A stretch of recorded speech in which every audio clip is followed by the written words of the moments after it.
झटपट मटकीची उसळ करण्यासाठी कांदा, टोमॅटो, हिरवी मिरची, कढीपत्ता, अद्रक लसूण पेस्ट तेलामध्ये परतून घ्या.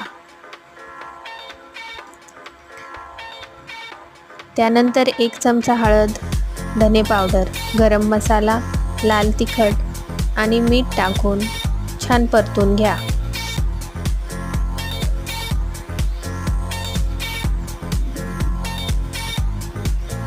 त्यानंतर त्यामध्ये मटकी टाका.